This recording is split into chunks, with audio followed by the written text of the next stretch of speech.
It's time for a special NHL preseason edition of Todd's Odds with our sports betting analyst, Todd Fuhrman. It's all brought to you by FanDuel. Todd, a former oddsmaker at Caesars. Todd, it's so great to see you. You're a huge hockey fan. You're a Vegas Golden Knights season ticket holder.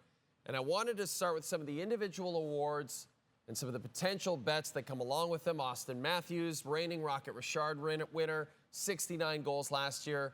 FanDuel has the over-under on his total this year at 55.5. You over or under that total, Todd?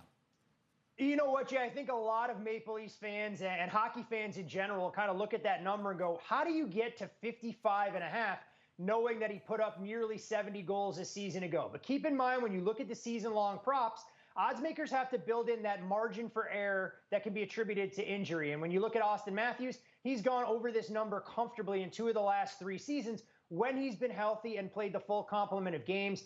I'm not clamoring to make a case to go under this total, but I think it's a fair reflection of where one of the league's top scorers will fall. And what's interesting about this, Jay, he's the heavy favorite to win the Rocket Richard again, and odds makers only believe he's going to fall in the mid-50s. If he plays 80-plus games, there's no doubt in my mind that Auston Matthews can get to 60-plus yet again. And no surprise, Connor McDavid is the front runner for the Hart Trophy, but is there another trophy, Todd, that you see and you think maybe there's some value heading into the season?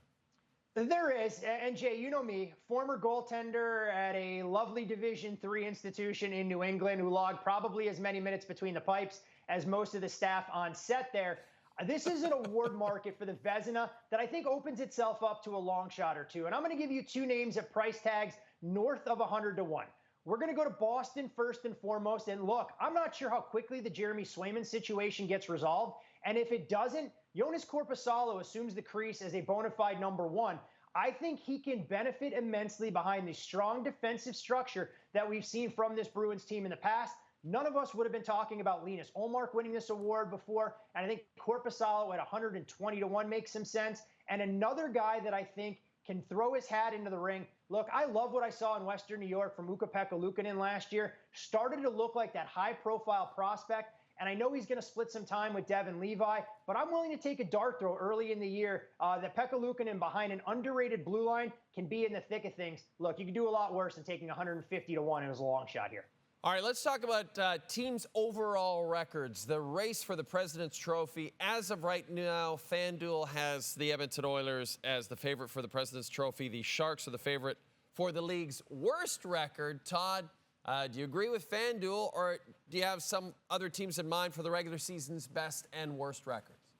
I do agree with the favorites that they have pegged there. When you look at Edmonton, I think this is a team that realizes the slow start to last season almost hindered what they were able to accomplish, exerting so much effort, creating a slightly more difficult road for them to navigate through the Western Conference. So at 5.5 to 1, I think the Oilers make some sense. Am I running to bet it? Absolutely not.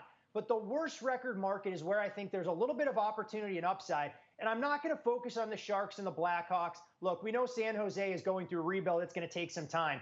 But if things completely fall apart in Alberta, look, I think the Calgary Flames at 17 to 1 could be a team that really struggles to find an identity. We know they're going through a change in the back end. You know, is Dustin Wolf their guy of the future? Does Dan Vladar struggle? It's a roster, in my opinion, where if things go south in a hurry, 17 to 1 isn't the worst price on the Flames to finish with the league's worst record.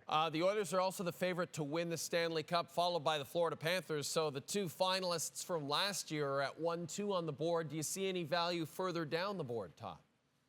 Last year at this time, Jay, we made a case for the Dallas Stars being undervalued right around 15 to 1. They, of course, came up a bit short, but we did add the Florida Panthers to the portfolio right around the turn of the year. So it was nice to get that home in that 10 to 1, 12 to 1 range. I really believe this is Edmonton's year, but I'm not sure I want to jump into the futures market just yet at 8.5 to 1. For me, if the number were to drift out to 10, maybe or 12, that would kind of be my buy price for the Oilers. One team, though, that I don't want any part of right now would be the Florida Panthers as that second favorite at 10 to 1. You just look at the amount of hockey that this Panthers team has had to play over the last 2 years. The roster configuration is a little bit different. I think Florida struggles out of the gates, and quite honestly, it's a team that I believe I'm going to be betting against more often than not during October and November. Finally, Todd, Alex Ovechkin needs 42 goals to break Wayne Gretzky's all-time goal-scoring record. FanDuel has him at 10-1 to do it this season. Do you think he gets it done this season? Look, if you can tell me how many minutes Alexander Ovechkin is going to log at 6-on-5, I'm convinced that the Capitals aren't going to play with the man advantage late in games and other teams pull their netminder without the grade 8 out there in any capacity. Even if he's just cherry picking at the opposing blue line to try and pad those stats, 42 goals feels like a big mountain. We know Ovechkin started slow last year, but I think he is going to have a bevy of opportunities with the empty net. And if he can stay healthy, look, there's a great chance that we have the opportunity to see history. I'm willing to take a small flyer at 10-1. This would be a fun bet more than anything else. Nothing that you're going to build your portfolio around for this Caps team. But Spencer Carberry knows he's got to feed the grade 8 as often as he can. Yeah, he definitely does. He's got to feed the captain. He wants that record. He wants it this year if he can get it. 10-1, not bad. Head to FanDuel. Check it out. Maybe you want to sprinkle some change on it, too. Todd Fuhrman, you're the best. Thanks for this, buddy. Hey, always a pleasure. Opening day, it's right here, right now, Mr. Onrait. Woohoo!